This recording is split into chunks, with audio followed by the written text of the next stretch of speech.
Alright everyone, we have something here I cheated on and finished without doing a review from the box, and that's pretty bad. Something related to work. Just thought I'd leave it there.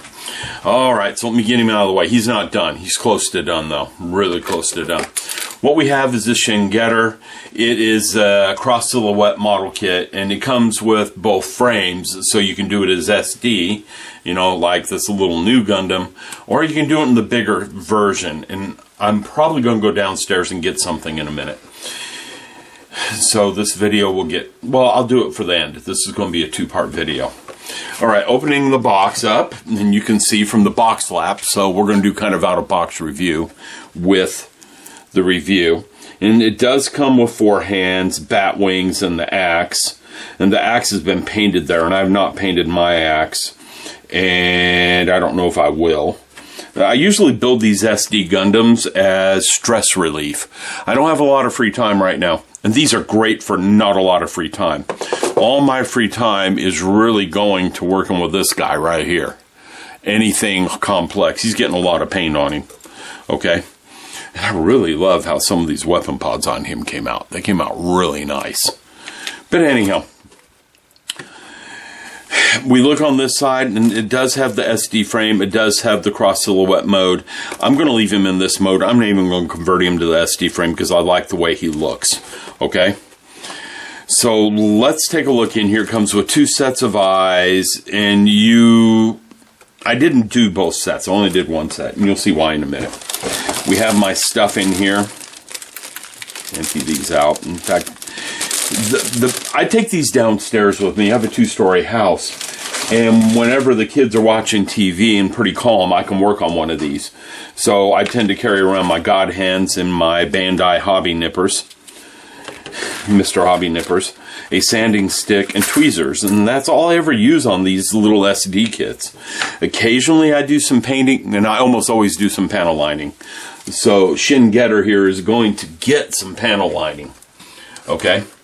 Now it comes, and all the sprue pieces are here because I haven't thrown anything away. The sticker sheets here, all the removed parts are here, the directions are here. I saved them all because I knew I was going to do a short video so we can talk about what we get. We have 1, 2, 3, 4, 5, 6 sprue. It's quite a few sprue for a little kit. We used up all the pieces for the most part. You have 2 sets of eyes, and that's because the stickers come with 2 sets of eyes. So I probably will put the stickers on that and set it aside. This sprue has some of the parts you need for doing the SD frame, so I need to keep those parts. They're going to get put with the eye. We used up all the parts on this frame except for this. This is another inner piece, probably for the SD size kit, to fill in some parts over there, and I'll show you what that is in a minute. And then you do use up all on the multicolor. Now, the stickers. Everyone hates stickers on these kits, and I know everyone does. This has a lot of stickers, and they're the long, thin spaghetti stickers. And I came up with a new way of dealing with them, because usually I use the tweezers and set them down with the tweezers. And then I run into trouble because I need 3 hands, and I don't have 3 hands. I started just sticking them on with my fingers and quit using the tweezers. And it went a lot better. You can slide them around a little bit without ruining the tackiness of them. So I would put them pretty close in place and then slide them around a little bit with the tweezers. And that seemed to do the trick. The model kit had good grooves for the stickers. You could paint this very easily. But color matching this, I didn't know if I really wanted to bother with that. So that's why there's no paint. The stickers color match the plastic really, really well. And you can see that right here if you take a look at it. That sticker right there color matched really, really well. And that's why I went ahead and did the stickers. Outside the stickers for the little grooves, you just had the eyes. Okay, it's one of the things I like about the SD kit, the Cross Silhouette kits. They don't rely heavily on stickers. You relied too much on stickers. Way too much. And there was no paint on anything. Come on. That's a sticker. That whole part right there is a sticker. Anyhow, let's get this aside. Let's look through the directions. And I don't want that falling and making a mess all over the floor. Okay, so looking at the directions, we have the SD mode and the Cross Silhouette mode.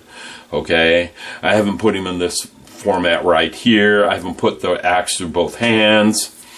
All right, and you start looking at it. We have the typical sprue map, and it says, do you want cross silhouette or SD? And then what I noticed different on this one is it started with cross silhouette mode, and then you went back and changed it to SD mode by removing parts and adding parts.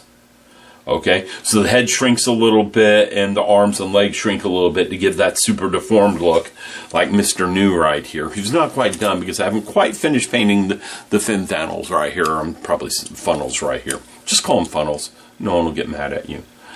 But I haven't quite painted those up yet, so he's not quite done, and I'm doing that backwards. So it looks funny. It should be like this, and then it won't look funny. So Mr. New is almost done. And honestly, it isn't too far from done. I just got to finish painting the funnels. But anyhow, he doesn't look that way. I'm not going to probably ever put him in cross silhouette mode. I mean in SD mode. The directions were pretty straightforward. There is a couple of tricky spots, and I'm going to go over them. And if we look at the back, it shows you can put him on a base if you want him flying through the air, and it shows you how to put the wings on. So let's go over the tricky spots on him. There weren't too many. He went together. The head went together really nice, and I was thinking, this is going to be a great kit. I'm going to love it. Then I got to the arms. The arms are where the trouble begins, and it isn't necessarily horrible. Okay. These rings were a little tricky. There's some inner parts in here that were tricky to figure out how the orientation of them, especially on the legs down here, and you can see already the problem with the arms. These fall out. They won't stay in place. You're gonna have to glue them. I haven't glued them yet. That's coming in a few minutes. They will be glued in. And it won't matter if I glue them in. If I ever decide to go to SD mode, they stay in place. You just take out an arm joint. So that won't change anything. So gluing them in will be okay. So they're going to get glued in a minute. The legs, there were some fiddly spots on the legs because it was hard to get the orientation correct between this part and the part up there. And the stickers around the bottom of the legs were a little fiddly. And you can see I didn't quite get it to line up right here correctly. Okay? But...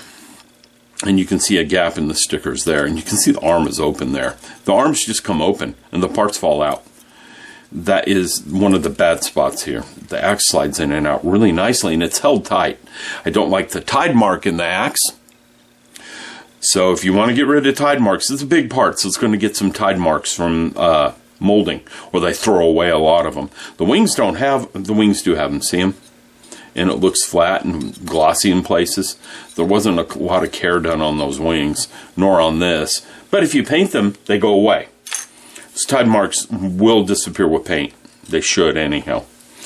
Alright, now looking at this guy. Poseability, way more than your typical... there goes the other one.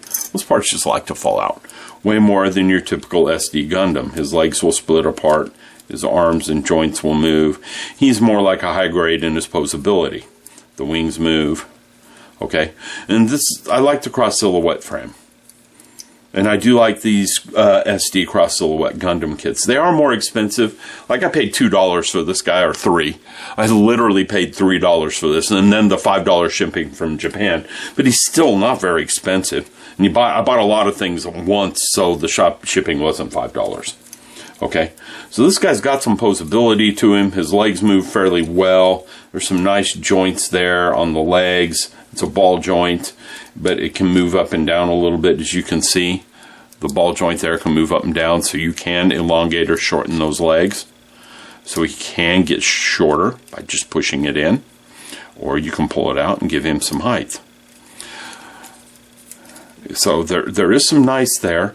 The stickers match well with the other colors, and if I hadn't shown you where the sticker sheet, you probably wouldn't be able to guess where they are. These are stickers. This is a sticker. You look over the front, this is a sticker. These are not. The whole face, there's not one sticker on that whole face. Okay? Was there a sticker on the chin? No, there's no sticker on the chin. There's no stickers on that entire face. The stickers are on the arms and legs and across the torso, and that's it. Okay, lots of different colors. I like the kits. I like this guy. He came out really nice. Pretty poseable. Arms and legs move, hands come off. You can change the hand out. That's the wrong hand. You get the other hand. So I can change his hand out. And there. Hi. I'd like to talk to you. I feel like that's someone walking. I'm going, hi, I'd like to talk to you. But anyhow, I like this kit. I'm going to panel line him and come back. I'm going to get one of the other Cross Silhouette SD kits from downstairs. Haven't made the video on that yet. You will see that video. So we can see the comparison between SD mode and Cross Silhouette mode. So I'll be back in a few minutes when I'm done panel lining him and fixing his arms so they don't come apart anymore. All right, I have finished working on the Shin Getter Cross Silhouette. And, well, I decided the axe should have some color to it. Wait. That's supposed to be green. And he's a little bit bigger. What? There it is, behind. I've had this thing for a good 10-15 years right here, this guy. I got it off eBay. I have the missing piece to the bottom of the axe. So he is complete. His antenna got bent a little up here, but that can be fixed with a heat gun. Just a little bit of heat if you're careful. And I've had this figure. Oh, the axe is way too heavy. He can't hold it. I've had this figure for a very long time, and he's a little on the dirty side. Probably going to put him in a different display area because I think he's worth some money. Someone out there will be able to tell me what he's worth. But when I first saw the Cross Silhouette Shin Getter, it reminded me of this guy for a reason. They are related. I mean, you look at him. This guy's... Oh, no. Oh, that comes out. Good. That's not broken. But this guy is definitely related to the guy back there. I'm going to stop the camera for a minute and put him away so I don't damage him. I've gone handhold, which means a little bit shaky, but I'm bracing my hands on the table so it won't be too much. Anyhow, I'm done panel lining him. You can see the axe is definitely improved. The lines along here show up much better. There's more definition around the spiral and at the bottom of the spiral down here at the bottom. The little bit of panel lining on the white, it scared me because I was afraid that it would stain the white plastic, and it didn't. I was able to clean up my few mistakes I made with it. The hands benefited the most from this, and I did glue these in, and I glued the bottom joints of the legs down here together because they were coming apart as I worked around. I didn't do the best job possible on these bottom white parts. The panel liner, and I'm using the Tamiya panel liner. I know Bandai plastic shouldn't handle the Tamiya panel liner, but it does. I think that was just someone did something and it came up wrong. And I don't allow the panel liner to get on any of the poly caps, and that's probably where the big problem was, is the panel liner gets to the poly caps and you have a reaction. And in case you're curious, I have successfully painted poly caps and the paint is stuck. Alright, so we've got this guy. He's pretty much done, and I want to show him off next to another Cross Silhouette, the Crossbone Gundam. I haven't put any of the videos on him up yet. He was the first Cross Silhouette I built, and I did a lot of hand painting on this guy. Like the sword, there's an awful lot of hand painting on the sword. I don't know how much I like how I painted the sword up at the top, because it was not painted, it was not colored, and the gun was not colored at all. There's a lot of paint on him. And you look at the back, you can also see I painted the engine bells, lots of panel lining. Okay, there were stickers on him, but there weren't many. There was a sticker here on his shoulders. There are stickers. Okay, the red stripes on his face are stickers, in the eyes. The rest of this is not stickers. He does not have a lot of stickers on him. Oh yeah, the yellow on his legs right there is stickers. And again, I did do a lot of paint on him because I wanted him to look good. Those videos will come out soon. He is just basically here to show the difference in size between the SD Cross Silhouette and the actual Cross Silhouette. There is a pretty good difference in height. There's a big difference in poseability. And I almost want to get the Cross Silhouette frame here for Mr. Crossbone and shift him up a little bit. But he didn't come with the Cross Silhouette frame, whereas Shin Getter did. Okay? Well, anyhow, would I buy the Shin Getter kit? Yes, I would buy it again. You just need to realize that you need to glue a few bits of it together. Second, the axe would look a lot better with paint, but it looks okay without. I mean, there's no paint on him. You could paint the green spots, and they would look better. But again, I didn't. Mr. Crossbone here, his axe and his gun are painted up pretty heavily. There's panel lining everywhere, and there's some paint in a few other places. He's getting the same treatment as new SD back here. And you can also see the difference between the standard old school SD and the Cross Silhouette SD. There's a big difference between them. The Cross Silhouette has a lot more detail on it than this does. A lot more thought has gone into the weapons, because the news blast, yeah, the back of it's just empty. Same thing is true with Shin Getter in his hands, unfortunately. The inside of the palms are empty on the open hands. And we do have a couple of spots on the back that are disappointing, like the bolts coming out of his head are empty. And those should not be empty. But outside that, that's pretty good. And I had no disappointments on the crossbone here. Okay? And I did the crossbone right. Anyhow, there you go. There's a review of the Shin Getter kit. I would buy it again. Just keep in mind the green stickers are pretty fiddly, and you're going to have to glue the hands and feet together. It won't affect the transformation where you do the glue, however. All right, I hope you all enjoyed. Have a good one.